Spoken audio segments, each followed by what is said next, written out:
संजय राउत जी। आधा घंटा। सर, आज आप बहुत खुश दिख रहे हो, बहुत प्रसन्न भी हो। खुश रहो। मैं खुशी रहता हूं और आपको देखकर और खुश हूं। सर मैं देख रहा हूं कल से दोनों सदनों में गरीब मुसलमानों की बहुत चिंता हो रही है। अचानक इतनी चिंता हो रही है कि मुझे डर लगने लगा है, और मुसलमान भी डरे, हिंदू भी डरे हैं कि इतनी चिंता गरीब मुसलमानों की क्यों हो रही है। रिजू जी, मैंने आपका भाषण सुना, फिर गृह मंत्री जी का भाषण सुना। मुसलमानों की इतनी चिंता बैरिस्टर जिन्ना भी नहीं करते थे। बैरिस्टर मोहम्मद अली जिन्ना ने भी कभी इतनी चिंता मुसलमानों की नहीं की थी, वो आप कल से कर रहे हो। मुझे तो लगा कि बैरिस्टर जिन्ना का कब्र से आत्मा उठकर अपने शरीर में घुस गया। ऐसा मत करो। हमें पहले लगता था कि हम सब मिलकर एक हिंदू राष्ट्र बना रहे हैं, लेकिन आपका भाषण ये आपके सब देखकर मुझे लगा आप हिंदू पाकिस्तान बनाने जा रहे हो।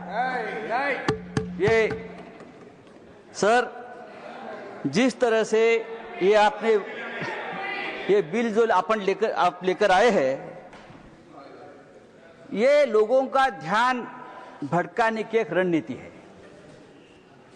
कल ही प्रेसिडेंट ट्रंप ने हिंदुस्तान के ऊपर 26% टैरिफ का आक्रमण किया, पूरा सबको डुबा दिया। तो ये असली मुद्दा जो है, उसी दिन आपने ये बिल लेकर आए हो, उसी दिन डाइवर्ट करने के लिए, उसी दिन चर्चा होनी चाहिए थी कि ये बिल जो प्रेसिडेंट ने, जो ट्रंप ने जो टैरिफ लगाया, उसे हमारे देश के ऊपर क्या प्रभाव पड़ेगा, हमारी अर्थव्यवस्था गिरेगी, हमारा रुपया गिरकर मर जाएगा। ऐसी बहुत सी बातों का जो ध्यान जनता सोच रही थी, तो आपने ध्यान हटा दिया और हिंदू मुसलमान के मुद्दे पर वापस आपने ध्यान लाकर दिया। जब भी बेरोजगारी, महंगाई, आर्थिक मुद्दे आते हैं, तो आप इस प्रकार के धार्मिक मुद्दे लेकर आते हो और 2 दिन, 4 दिन, 5 दिन चर्चा आप कर लेते हो। सर, गरीब मुसलमानों की बात आप लोग कर रहे हो, करोड़ों गरीब मुसलमानों के हित की बात आप कर रहे हो। आपको मुसलमानों की चिंता कब से होने लगी? या आप ही लोग हैं मुसलमानों को चोर बोलते हो?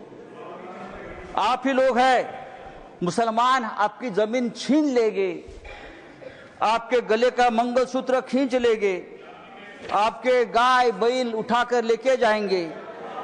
मुसलमानों के, महाराष्ट्र में मुसलमानों के मटन के दुकान से आप मीट मत खरीद लीजिए, मुसलमान देशद्रोही है, टेररिस्ट है, बटेंगे तो कटेंगे।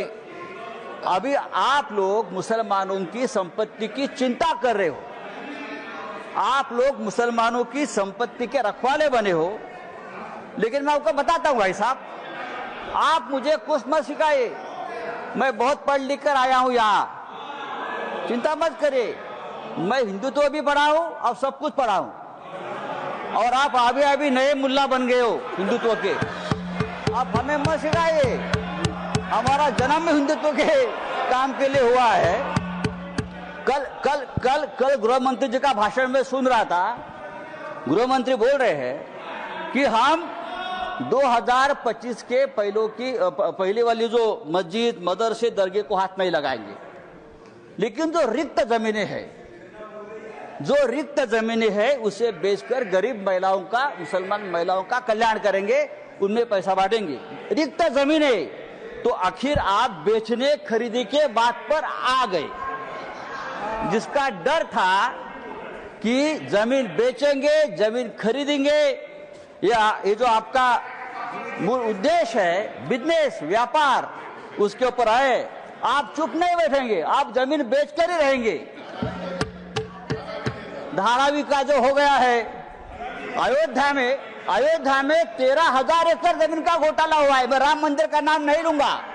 अयोध्या में 13,000 एकड़ जमीन का घोटाला हो गया है। केदारनाथ में 300 किलो सोना गायब हो गया है। आप हमारे हिंदू धर्म की जमीन का रक्षा नहीं कर पा रहे हो, अभी आप मुसलमानों की जमीन की रक्षा करने की बात कर रहे हो। सर, डिफेंस की जमीन आपने बेच दी अयोध्या में, किसको बेच दी?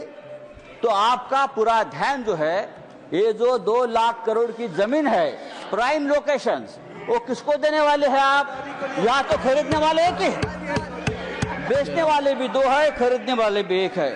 तब अगर आपको जमीन की चिंता है, अगर आपको जमीन की चिंता है, तो हमारे कश्मीर पंडित ही है, अब कश्मीर के हमारे पंडित भाई है, 40,000 कश्मीरी पंडित की अब तक जमीन नहीं मिली है, घर नहीं मिला है। आप उनकी चिंता करो, उनकी घर वापसी नहीं हुई है कश्मीरी पंडितों की, आप उनकी चिंता करो। सर, लद्दाख में चाइना घुसकर हमारे जमीन पर कब्जा कर बैठा है, 40,000 वर्ग किलोमीटर। आप हमारे चाइना के जो कब्जे में जमीन है, आप उसकी चिंता करो। आप हाँ दीजिए, हम रक्षा करेंगे, हमारा देश है। तो ये जो आपने एक बिल लाया है संजय जी, ये जो आपने बिल लाया है, वो आपका उद्देश्य साफ नहीं है। आप वो जमीन का व्यवहार करना चाहते हैं। अभी तो बड़ी बड़ी बातें, मीठी मीठी बातें आप करते हो, लेकिन आप व्यापारी लोग हो। व्यापारी लोग ऐसे ही करते हैं, मीठी मीठी बातें करते हैं और फिर ये सब बेचकर भाग जाते हैं। नीरव मोदी जैसे जो आपके ही लोग हैं, विजय मल्ल्या, मेहुल चोकसी भाई साहब। तो मैं आपको बोल रहा हूं, ये जो बिल लाया है, thank you Sanjay ji, thank you. ये बिल हमारे समाज के हित में नहीं है, हमारे देश के हित में नहीं है। आप फिर एक बार इस देश में तनाव पैदा करना चाहते हैं, फिर एक बार इस देश में दंगे भड़काना चाहते हैं, लेकिन आप ये धंधे बंद करो। धन्यवाद।